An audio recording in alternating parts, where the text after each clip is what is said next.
Hello and welcome everyone. My name is Thamer-Identification, and today I will be presenting to you our research on the identification of composite sensor faults in structural health monitoring system using machine learning, and more specifically LSTM networks. So as a little bit of a topic background, what are structural health monitoring systems? Structural health monitoring systems are a non-destructive evaluation techniques that uses or utilizes sensor data to evaluate the structure. And the general way how an SHM system looks like, so you have sensors and your structures, those sensors record data, and then you can translate this data to information and knowledge about your structure. However, one of the problems that we have with sensors in SHM system, as any system in the world, so these sensors may experience faults. And those faults have a specific footprint. So you can classify them into outliers, complete failures, phase, and etc. And the reason for these faults is a hardware or a software malfunction, power outages, environmental impacts, and signal interferences. Now, to deal with sensor faults, we have something called sensor fault diagnosis. And for sensor fault diagnosis, it goes through multiple steps. The first step is to detect the faults, is to know that you have a sensor fault in the first place. And the second step is to do a fault isolation. Third step is to do a fault identification, where you know exactly the type of this fault. And lastly, you do a fault accumulation, where you replace the faulty value with a correct value. And today, for my presentation, I will be focusing mainly on fault identification. And in general, in the research, there is too many approaches that deals with fault identification. However, none of them deals with something called composite sensor faults. And what I mean by composite sensor faults is two faults that happen together at the same time. So two types of faults. So for example, here we have drift, we have an outlier, and then at some point while the drift is happening, we could also experience an outlier. And this is why we came up with our approach called identification of composite sensor faults, the ICSF. So in our case, we wanted to include two types of sensor faults at the same time. So for example, we could have a phase and drift, or we could have, for example, drift and outlier. So a total of 10 sensor fault combinations we have. And then how our approach works. So as I said, we have our SHM system, and this SHM system is installed on a structure, and the first thing we do is we collect data in the first phase called preparing the training data set. And then after you collect the data, you investigate a little bit in the data, and you see correlations in the data, or correlations between the sensors of the SHM system.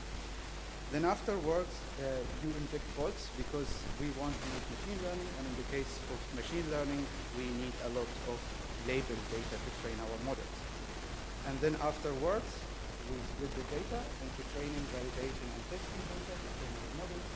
And we normalize the data, which is a very general approach, so it's easier to train the model and find the hyperparameters faster while training the model.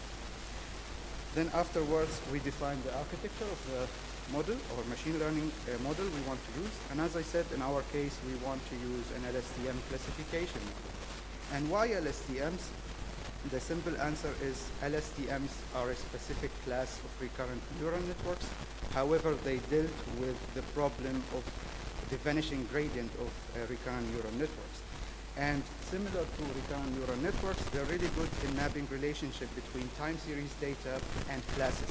And time series data is the data that we collect with our sensors. And then afterwards, you check the accuracy of your model, if you have an acceptable accuracy of your model or not. And then finally, you have your classification model. So to validate our approach, we chose a pedestrian bridge as the release. And this pedestrian bridge is a composite structure from steel and reinforced concrete with a total length of 35 meters and a width of 4.6 meters.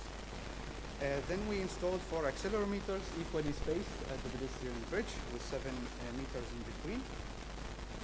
And afterwards, as I said, we want to train a classification model for each sensor. And then we will use these data after, of course, we investigated the correlation between sensors, and we find that there is a correlation between the sensors. So we want to train a long-short memory. And we want to have 4 models. Each model will be responsible for one sensor. And at the end, this is the architecture that we used. So we have the input sequence layer, which is the time series data coming from all the 4 sensors. And then we have LSTM layers followed by dropout layers, 3 of them in total. And the LSTM layer, it represents memory cells and sets of gates that regulates the flow of data, allowing them to capture and retain long-term dependency in sequence data. And for those dropout layers, so each dropout layer have a probability of a dropout that represents the likelihood, which is a set between 0 and 1, for randomly neglecting data, so you don't have an overfit of your model. And finally, you have the fully connected layer that connects the last dropout layer, or each neuron in the dropout layer with each neuron in the classification layer, which represent the fault types. Then, after we trained our model, we had to test them, so we collected new data, and in this new data, we injected almost 103,000 faults, from which 93,000 got correctly identified. So we had very good accuracy overall.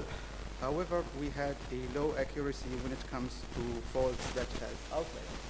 And this may be attributed to the nature of outliers, that they happen at specific point in time, and they don't happen like continuously in the data, and that's maybe why we didn't have enough data labeled as outliers to train our models. So to conclude my presentation, so in general, fault identification is very helpful in gaining insights to the underlying causes of sensor faults. However, current sensor fault diagnosis or fault identification approaches do not account for composite sensor fault, which may occur indeed in real-world SHM system. And then we introduced our approach called the ICSF, which we utilize LSTM networks to identify combined sensor faults. And for our future work, we would like to combine this approach with another approach that indeed we presented here last year in this very exact conference to establish a comprehensive fault diagnosis approach. And we would like to take both approaches in a decentralized manner on board of self-made sensor nodes for SHM systems. Thank you very much for your listening. I'm looking forward to hear your questions.